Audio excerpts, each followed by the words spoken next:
Another release week is upon us, and as we near the holiday season, things are starting to wind down. A chill is in the air, and the frost is forming on the windows. In some areas, snow is falling, a sign of the frostbitten snowcaps to come. The skies are ominous, the world looks gray and bleak. There's a day of sunshine, but it's quickly sucked away by the darkening days that bid a farewell to the happiness and give way to gloom and despair. And yet, there isn't a single new black metal album dropping this week worth talking about!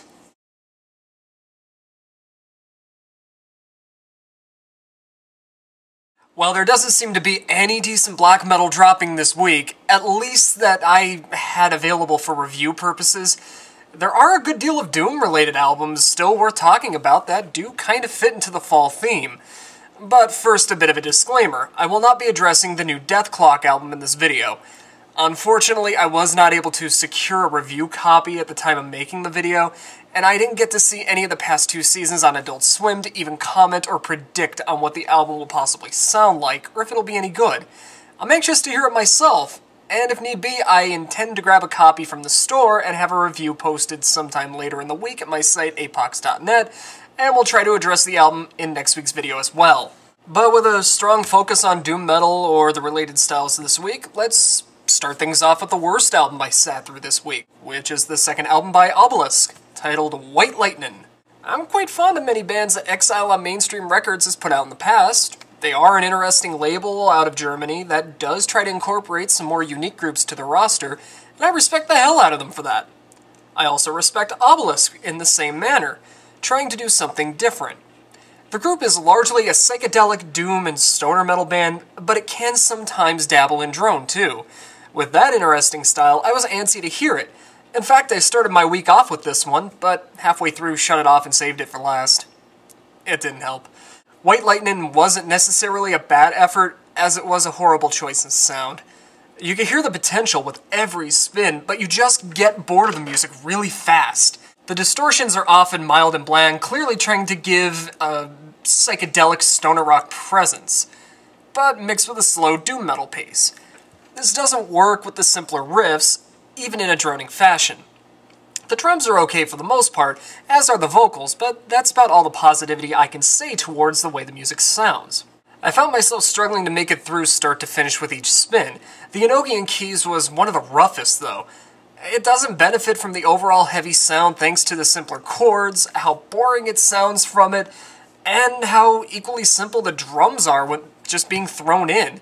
It just sounds like an over 5-minute introduction thanks to how the music never really kicks in once it stops building, and the obvious shift that occurs that brings no impact whatsoever. Elegy was pretty good at the beginning, and a better representation of what the band can bring to the table. The sound is richer thanks to a very enthusiastic performance, and the drumming is tighter, making it far more dominant overall.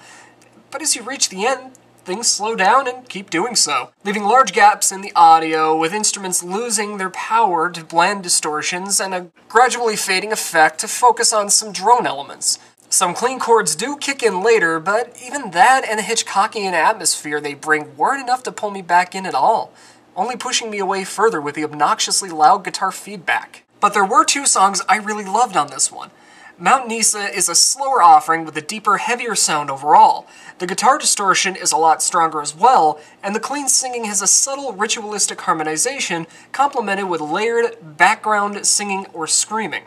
This all gives way to a crushing, dismal doom metal pace, breathing a hopeless atmosphere that feels crushing, progressing nicely until the very bitter end.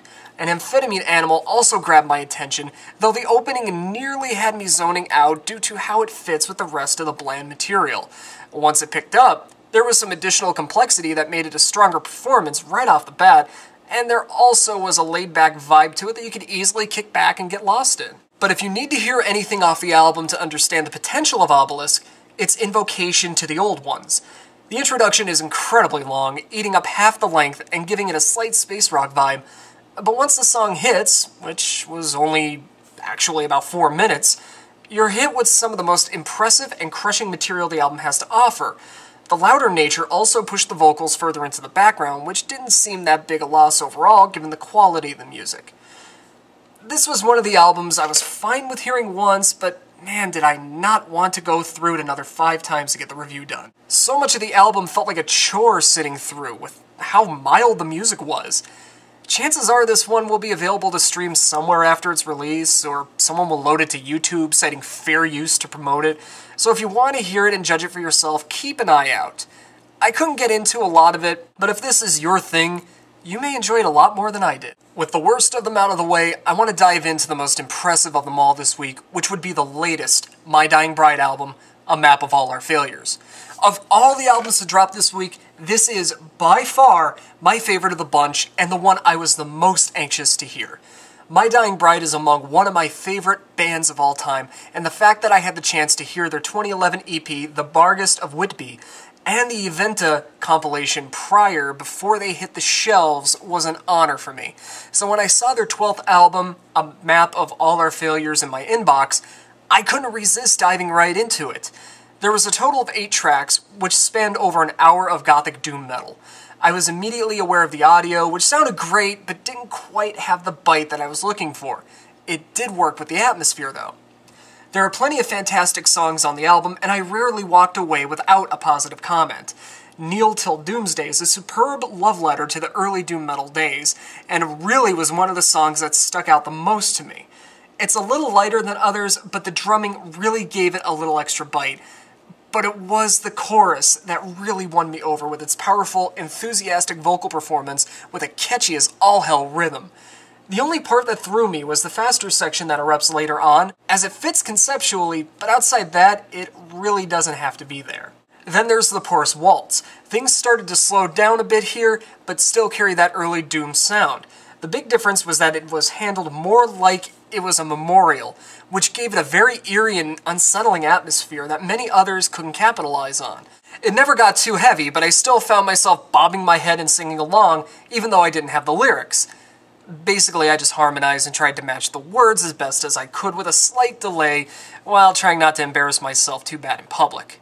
Did I care? No, because that's how much I love this track. Fortunately, it wasn't the last to stand out. The music does slow down a lot as the album continues, and the more impressive and even tighter things became. The title track, A Map of All Our Failures, was a little on the softer side at first, but it had a very intimate atmosphere you rarely hear anymore, and the spoken word section just made me feel welcome and at home.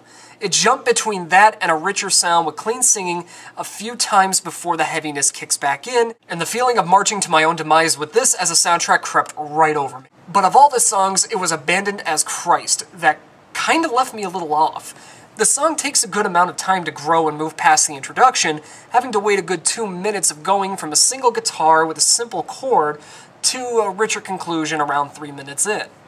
The music became heavier, it creeps along at the same speed, and the entire offering just came through a lot more rich than any previous song. By the time I finished it, I am still left satisfied, but I could have lived without such an extensive introduction. If you take out the extensive 3-minute introduction to that song, you still get a clean hour of solid metal. The poetic, smart, and often intimate performances and lyrics of My Dying Bride always stand out, and A Map of All Our Failures is definitely no exception.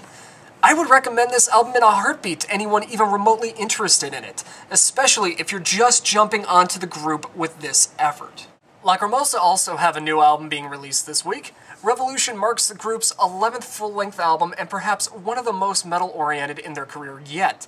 For those who aren't aware, Lacrimosa was one of the first independent darkwave groups to really make it big in Germany, and they do have a general theme to their music that is obvious in the artwork. I personally have never been a fan of theirs. I did own a few of their mid-career recordings, but never got too into them. So it was a total shock to me that I managed to get into Revolution as much as I did. Revolution has a bit of a hollow sound, but it helps to keep that thematic presence they carry, and the overall sound does change to fit what the band is trying to express. The guitars can be heavy on one song and clean on the next. The vocals can have some harmony, while another song won't really carry as much emotion as the last performance. And it goes on from there.